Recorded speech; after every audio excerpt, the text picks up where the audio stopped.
Happy Hump Day, DFS Army. CashKeg and Chop coming at you this Wednesday morning, August 7th, 2019. I hope the weather did not affect any of your MLB games like they did it to mine, but we'll get more into that later.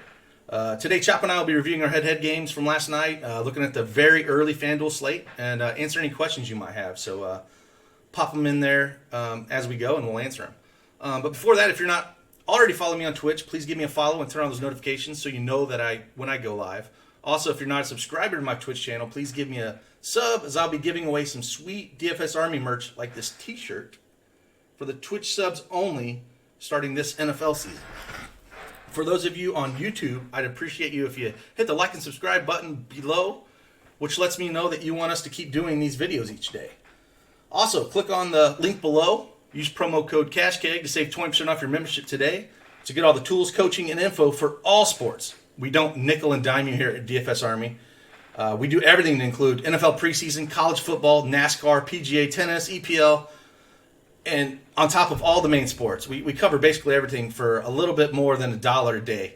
And you can't get that anywhere. You really can't. And just look at some of the wins that we've had just this week. I mean, we got, 2 days ago?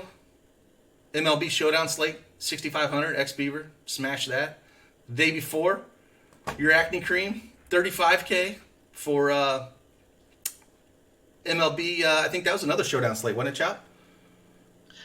I want to say yes. I'm pretty sure it was. And then Smash NASCAR the same day. That one is a PGA win, so what do I know? Yeah, I'm pretty sure that was MLB Showdown. And the same day, the dude won 5K on NASCAR. I mean, the day before that, PGA Showdown, 10K. I'm sorry, baseball, 10K. It's nonstop. Every day we have somebody hitting 4 to 5 figures, and it's just every sport. I mean, we could go down this thing nonstop. Hey, stop right there. Go back.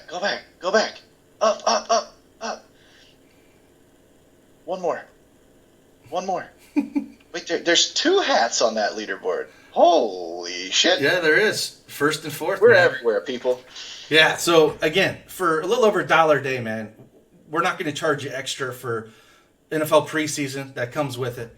College football, you're not going to be seeing an extra package for that. That comes with it. And we've got proven winners over and over. And we're here to help, man. We're in here all day long grinding. So, all right, Chop. With that out of the way, man, let's talk about last night's slate and how the weather made me just want to throw my computer out the window. Well, I was going to say, hang on a second. I got to go get my umbrella and back off the deck because that sucked. It was ugly, man. It got me off.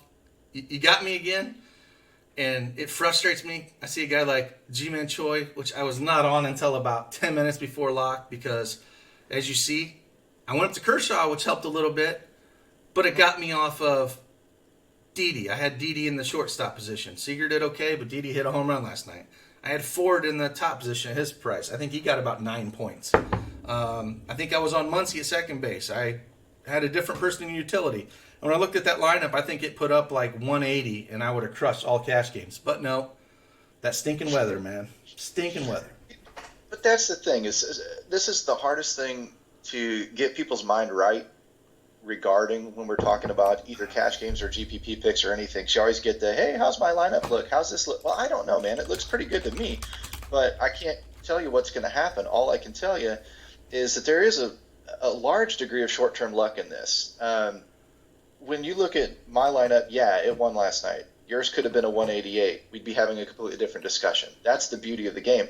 But when we scroll down here, my pick that I had to get off of the Yankees because of the rain. So I had Mikey T and I had Ford in the 7-9, and I was pissed because I was like, I don't want the 7 and the 9 in a little mini stack in a cash game. I want to get something higher in the order, but Mikey T's been hot, Ford's cheap, whatever. So whatever, it gets Yankees exposure, and I wanted those 2 big Boston bats. So I was like, that's fine, whatevs. And I was an easy pivot to what I thought was pretty good with Parra in the 2-hole, and then Adams, who's been raking pretty good lately and in a good matchup out there. So I thought, okay, no big deal. But the real pivot was putting Iglesias in there in the shortstop. Yep. And that was a last-minute luck pick, because if people could climb inside my head and see the scrambling that I was doing for that last 15 to 20 minutes with, oh my God, I'm losing New York. What do I do? Okay, Washington. Okay, well, let's take out Washington and let's put in the short. I was really messing with the shortstop. I was stuck on the shortstop because I'm sitting here going, I can't use Didi. How far down do I go? And I'm going, oh my gosh, further down. I know Iglesias has been hot lately and he's in the 5-hole, but it's freaking Iglesias. He's probably used up all of his good swings in the past week or so anyway. But, and I just went ahead and said, screw it. And put him in there, and when I saw him hit that bomb or whatever last night, I was like, you know what? Sometimes the sun shines on a dog's ass. Yeah, I'm sorry. Don't want to cut you off. That's all it is. And we talked about him as pivots and slack and why you have to be in there, especially when weather hits. We talked, Iglesias was like the low-end pivot there. Again, with Cleveland at the beginning of the night, we kind of thought that was not going to play, and then it got better. And my single entry again went to Cleveland because I thought they'd be lone, and that screwed me, but I ain't going to go there. But shortstop, we talked about Seager and Iglesias, both of them as being pivots down there. I think Polanco was the other one, the guys that were cash viable pivots. And again, you throw an Iglesias in there, again, at that price in the 5-hole, man, it's a home run. Look what happens, man. So it's right there. It's just the 2 points to take away there is, one, don't stress day to day. Watch your weekly, monthly, every couple of months numbers and make sure those are on par, but don't sweat day to day because there's a lot of short-term luck day to day. And number two, when the weather like that hits and games come on the radar and off the radar and it changes, when a Cleveland and a New York are both off the table and they were two key stacks. Now it's like, oh my gosh, I have to use my 4th and 5th and 6th favorite stacks today or whatever. That's what you need the coaching for. That's what you need Keg for. That's what you need the interaction with these guys that are producing these sheets like CG and the others that are going to kind of be able to tell you where you should slide next and where you should reprioritize. Because when the shit hits the fan, that's where you have your biggest edge, is having a community that has your back. 100%, man. So it's not been a good start for August for me against Chap and head-to-heads, but I still think I got the little bit of an edge from the July that I had. But it's good to see you starting to climb back a little bit. A little. That's the numbers. That's regression to the mean, brother. That's right.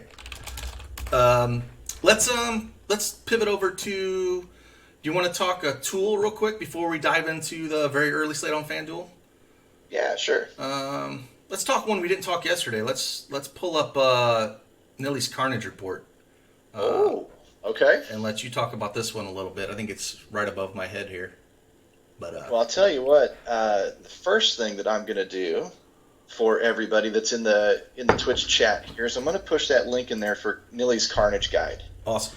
Because what that's going to do is explain to you what all these columns and numbers are looking at. It's going to explain to you, what VK score is and how to use it to fade a GPP pitcher or get on a GPP pitcher, etc. So I would let Nilly's article do that kind of talking. I am pretty much a shallow researcher. I got a lot going on in a given day, get pulled in a lot of different directions. So I kind of touch on how Keg does it, how some of these other guys do it. I have no idea. My brain doesn't work that way. It doesn't do well diving into if a guy ties his left shoe first or his right shoe first. I don't know.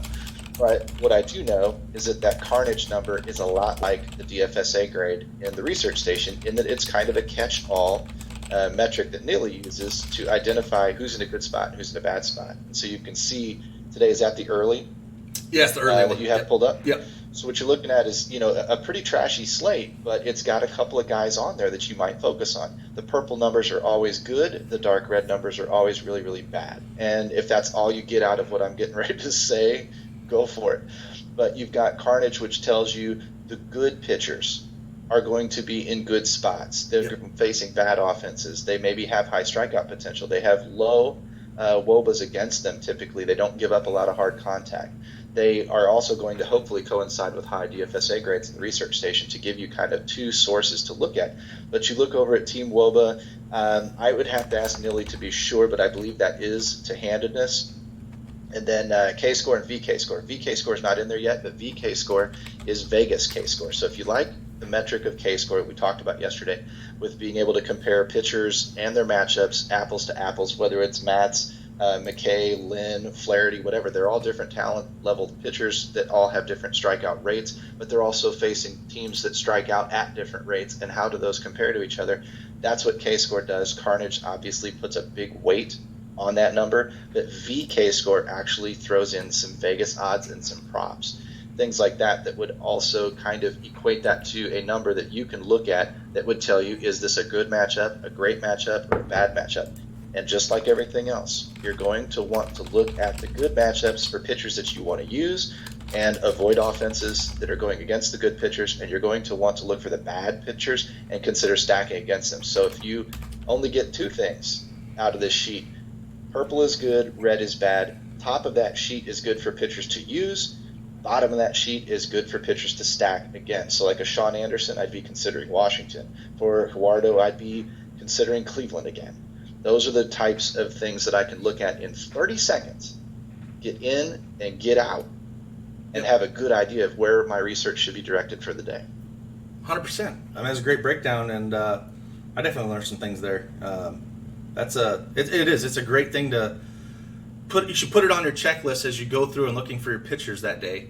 To just come here and glance this, man. Like Chop was saying, break it down. Just look at the top. Look at those Carnage scores. Just go across, and if it checks the boxes as you're going through your pitchers, man. Or like Chops, if you don't have a bunch of time, you just want to look real quick. This is a perfect place to check and see. Okay, top 3, I'll pick one of those guys. You know, it all comes. I know everybody doesn't have a ton of time, but it's a great tool, man. It really is, and it's up there every day. So, where else do you want to go today, Chop? You want to talk a little bit about the very early slate today on FanDuel? I think it's a five-gamer. I'll set you up with that one because I already know what you're getting ready to do today. I don't like it for cash. When you pull up all of those pitcher names, and I looked a little bit at some of their K-scores and some of their just generally their names and their Vegas odds and whatever else. And when Plesac's like a -175, you've got yourself a real issue with the entire slate. When he's the second highest priced pitcher at 7,500, you have a wide open pitching slate. So is there a cash safe pitcher today? No, none of them are. There may be one that's a little better than the others, like a Mats or whatever, but there is not a particular lock. I mean, we could pick and argue about these guys all day long. So where that would have me leaning is this is one of the rare times I might say, man, I don't know how much I want to play cash games on this slate because it is so damn wide open. There is no clear path to the 50% mark in a 50-50 or to win most of my head-to-heads because anything could kind of happen on this slate. So I might lean more towards tournaments, big leagues, and what you're telling me you kind of want to do today, which is MME this slate, where you can put a little bit of balance on several of these guys because they're all viable options. They are, and it's definitely not a slate I'm playing cash, and I'm, I think, and that's something you got to learn as you go. And you can always ask us if we're going to play cash because we're going to let you know if we're going to play cash or GPPs it. And I think this is just a great GPP slate. And like Chop was saying with pitchers, I think, they all have issues, but they all have have some upside here. Like Mats, I'm probably not going to go over. I'm going to do 150 lineups today on FanDuel on the slate, and I probably won't go over 30% on a pitcher. Like Mats, McKay, those are probably the top 2 guys I would target. I don't mind targeting Nova a little bit against Detroit because of that weak lineup. And Yamamoto, he's got some upside, but I don't mind stacking the Mets against him. So like I said, I'm not really taking a whole lot of these guys out of here. I'm going to throw a bunch of them in. Definitely don't run Font because he's just going to have a few innings before when we go back to Nilly's pitching report. He's just the starter there. But there's no real, hey, let's go really heavy on this pitcher or feel safe about it in cash. And then on a 5-game slate, you can't make mistakes in cash because if you do, you're going to lose. So if you want to play, it's fine. If you did, I would go either Mats or McKay if you're going to play cash, but I just wouldn't recommend it on this slate. And one thing we got to think about, too, is with that Cleveland game that got rained out last night, they're still throwing out, I'm pretty sure, Gerardo's still pitching. So stack up them Cleveland bats again. They were in a great spot, going to go heavy on them last night. you just go right back to the wheelhouse there with them. So I think they're going to be my highest owned stack on this early slate. Do you want to look at the domination station one more time and see see what hybrid scores are popping for? Yeah, because we can look at either the hybrid score or we can look at DFSA grades, projections, whatever. Yeah.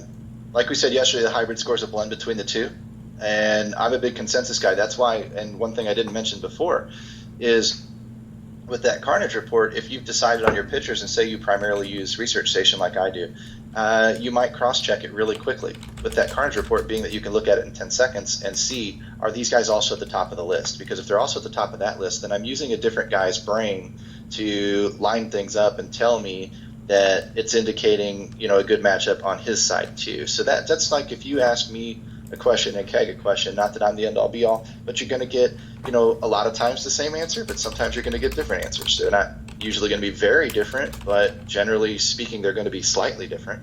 And that can help you break ties. Hey, Keg wins $6,000 and Chop wins $4. So I like Keg. That's fine.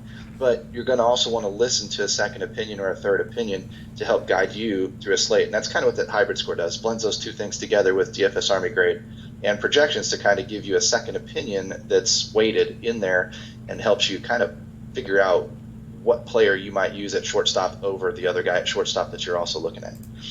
100%. I did this search by or descending order by hybrid grade, just see what pops. And like we're talking about early pitching, McKay pops. I mean, he's a great prospect. Toronto's been hot, so it makes you scary a little bit. Otherwise, if he was against, the Marlins or any other team or Detroit, it'd be one of those things where I'd probably go close to all in on him. But against Toronto, with how hot their bats are, but 6,700, I have no problem playing him at all. But then if you look up here, just number 4 down, Acuna right there.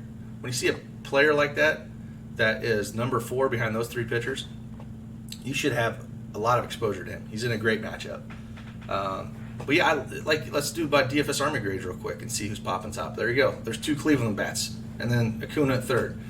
I mean, if you just look at this list here, and if you always ask who's your top stacks, just look. Just pull up this tool and look at the top 10. Look, you're seeing 1, 2, 3, 4, 5 Cleveland bats, 3 Atlanta bats. So what do you think you should stack then? And, Miami, definitely Miami. So I mean, you could probably build a lineup out of these guys right here with a Cruz one-off if you want to, a 4-3-1 with a Cruz one-off. As you said, you can throw by any pitcher in there, and you can come up with a lineup real quick going about that. Against Cleveland, of course, Cleveland and Atlanta are going to be very popular, but on a 5-game slate, it's not. You don't have to get freaky with changing the teams, but the bottom of the order, man. Targeting the bottom of the order in GPPs, you'll get guys that are, on a 5-game slate maybe sub 15%. On a big slate like last night, you'll get them sub 5% on guys at the bottom of the order. I think Peraza last night on DraftKings was like 4% owned in that $15, man. Really? Yeah, and so it gives just guys towards the bottom of the order, man. You can get, on the teams that you want to stack, that's how you get a little different. Don't have to fade the team. Just fade some of the more popular bets, to get a little different. So that's how I'm kind of attacking it. I'll have a little bit of everybody, but not going to go completely off the board. Just going to try to stack towards the bottom of the lineup to get a little different. So let me ask you this, because I know there's a few people that do things a little bit differently. We talk MME a lot about trying to cover all the bases and how even at 150 lineups, it's pretty impossible. You're going to have to make some choices somewhere and focus on some things. So I would ask you, when you say you go nearly all in on McKay if he was facing a Miami or something like that, how much would you consider all in, and do you really take that quote-unquote all-in type chance on occasion? And then number 2, how many offenses do you typically target, on a normal slate, not like a 5-game slate, but just like a normal slate when you're looking at stacks and whatever, to get at least a broad brush of the slate, but not something that is, pigeonholed to just all in on the Dodgers. I mean, you want to cover a couple of bases, but I don't know how many you typically cover yourself. For pitchers, when I say all in, I have pretty high risk tolerance for stuff like this. And it depends on okay, so if you're entering, say, it was a $20 GPP on DraftKings or FanDuel, and to max it's $3,000, I might not go all in on the guy. just for me personally. But if it's like a $4 or $5 one, it's on the lower end. I don't mind taking that stand. If I really think he's in a good spot, I'll literally just go all in. Because if he smashes, you're ahead of everybody. Now, if it's baseball, and if he has a bad day, I know the risk of doing that. And if he flops, I'm completely dead that day, and I just shut the computer off and go do something else for a while. But you get over the field that way. Batters, I don't think I've ever went 100% on somebody. I tend to max them out around 60%. On the smaller slates, though, it's a little easier to go all in on a pitcher like that. On the bigger slates like last night, I might cap it at around 40 or 50% if I really love somebody. Just because there's so many different options out there that I don't think you have to go all in on somebody. But on a slate this size, I have no problem hitting the lock button. If I love somebody. On this slate, I don't. Talking about stacks, like on the big slate like last night, I tend to like to stick around heavy exposure to, say, six stacks, and then I'll sprinkle a bunch of them in at 5%. I'll go find some off-the-wall pitchers. One thing I like to do is if I feel like a pitcher's going to be chalky, like real chalky, hedge that, man. Like throw 5% to 10% against them against us. Like if Kershaw was going to be popular last night, I know he was. I know it was Wheeler. Stack against him, man, in GPPs. Like no problem throwing a 5% stack against that, because if he's going to be that stack's going to be less than 5% owned, and if they go off and tee off on him, you're going to be way ahead of the field because nobody's going to do it. So I love doing the hedge stacks like that, and especially when you're running cash. You run cash with a guy like that, like a Kershaw or a Wheeler, get your exposure that way. And then in GPPs, maybe I don't want to run them at all and just stack against them and hope they blow up, and it's just kind of hedging that a little bit. But yeah, that's how I attack. Like I said, about six stacks on a big slate. Cool. I think that's one of the first techniques I learned years ago when it comes to hedging a little bit. This is the Clayton Kershaw. He's a minus 350 favorite 3 years ago. He's dominant. He's just going to whatever. Of course, he's going to have a hiccup every once in a while, so why not take a tournament situation, even if it's a single entry, and then stack against it? Because if I've got 80% of my bankroll for the day, my budget, whatever, thrown in cash lineups, and most of them are using Kershaw, then if he duds, then I'm going to get wiped out in cash. But because it's such a rare possibility that he's going to dud, when he does, I'm going to get paid in such multiples. My ROI is going to shoot through the roof if I catch it right when I stack against him in a tournament, where I can get rewarded with $1,000 on the dollar or something crazy like that. That will turn around and just repair all of the cash damage that I just took and then some. So you're using both. Now I can sit up and I can watch the Dodgers game at night and go, I don't really care which way it goes. Right. Yeah, I mean, and this is a slate with no standout pitcher that we just want to load up on. This is a great, to have a little bit of my, on a 5-gamer, I'd have about every team. I have no problem taking 3 to 5% of some of these guys, like the Marlins. Not saying they're gonna win the slate for you, but they're not going to be owned. And if you throw just 3 to 5%, if you're doing 150 lineups and they go off, it's a way to get there, man. Same thing with like a guy like Fried. I think he's going to be somewhat popular on the slate just because there's not a lot of pitching. I mean, Minnesota can smash anyone. So, yep. That's when I'll have more than 5%. I'll put 15% on them. Same thing with like Plesac. Texas, they strike out a lot, but they can put up a bunch of home runs. So it's just, this is a slate that's fun to GPP because there's just so many different ways to go. And it should be fun today. But yeah, I'm definitely not playing cash. I'm definitely not. I think the whole day, because the way FanDuel has it broken up, I think if it's 5-4-5 chop, if I'm right, they're very, very early at 5, and then I think early's 4, and then the main is 5. So yep. I'm just gonna MME this, and then I'm gonna start studying NFL preseason the rest of the day, so I can get that video up. And that video is only gonna be VIP members only for DFSArmy. So, if you want a piece of that video and see where we're at, and Chris, I think, is already working on his sheet. It might be up already for the NFL preseason. You definitely gonna have to sign up, man. Get that one. Yeah, for sure. Did you want to answer pretty Tony's question there about an example of a hedge stack? Yeah, let me just do it here on FanDuel real quick.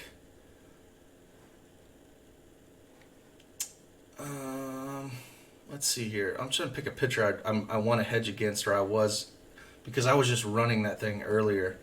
I think actually a hedge stack against McKay is great, because even though he's a great pitcher, Toronto's been hot. So if I was hand building one of these things with Toronto,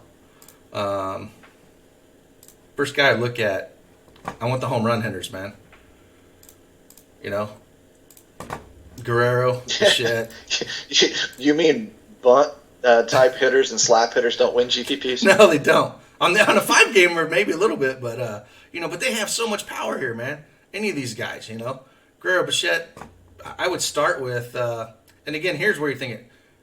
I love Gurriel, but if you look at percentage-wise, Hernandez is going to be way lower owned.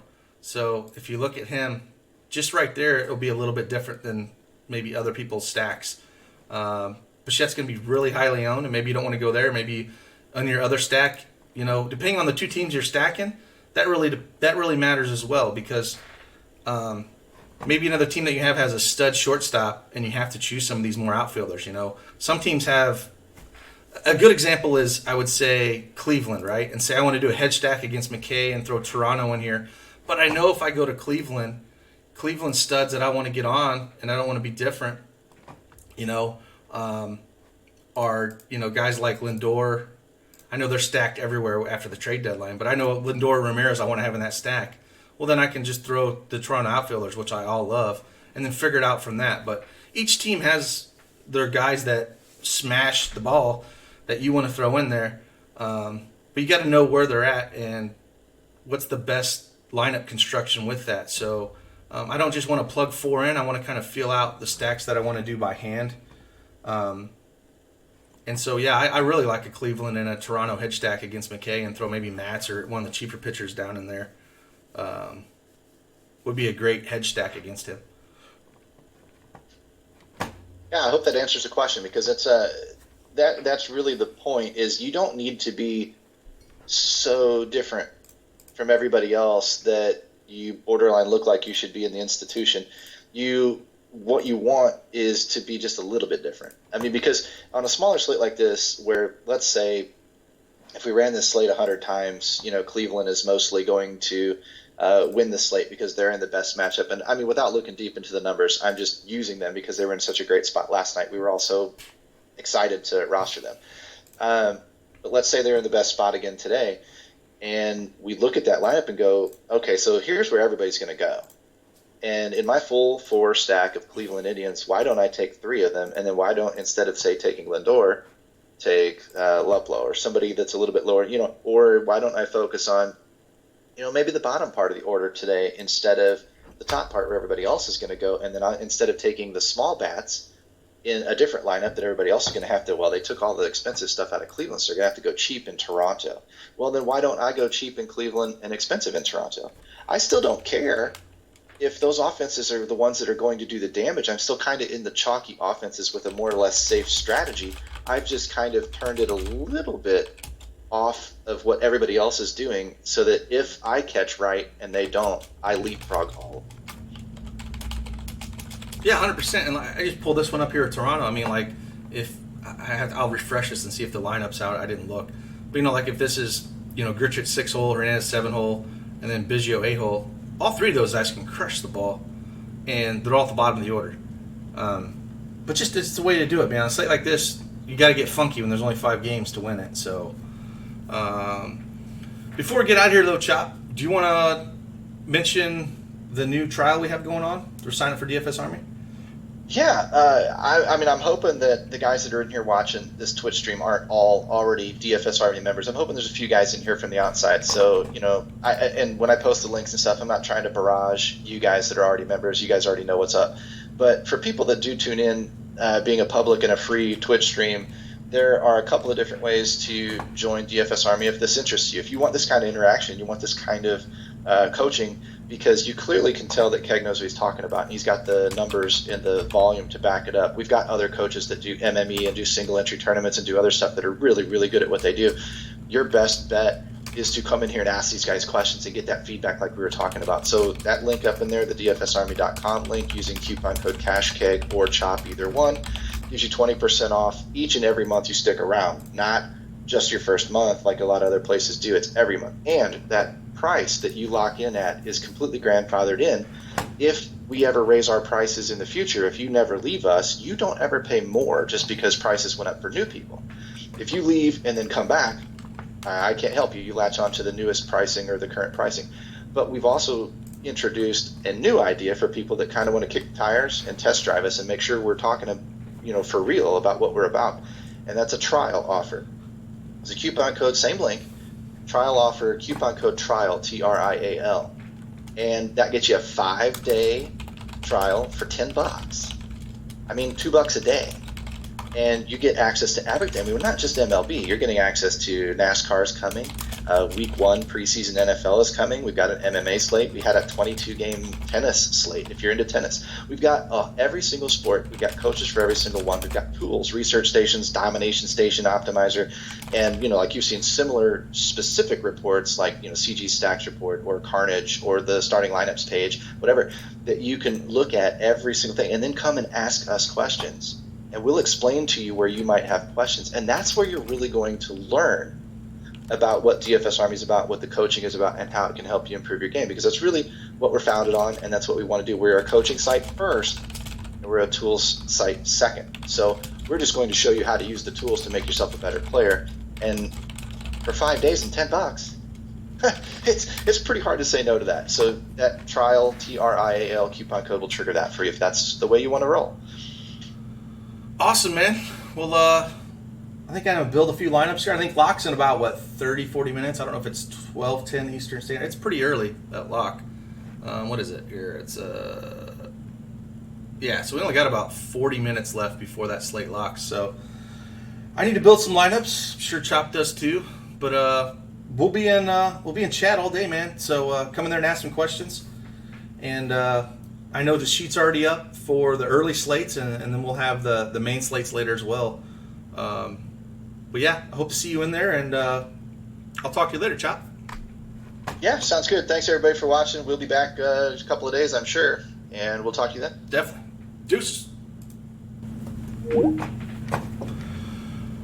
All right, man.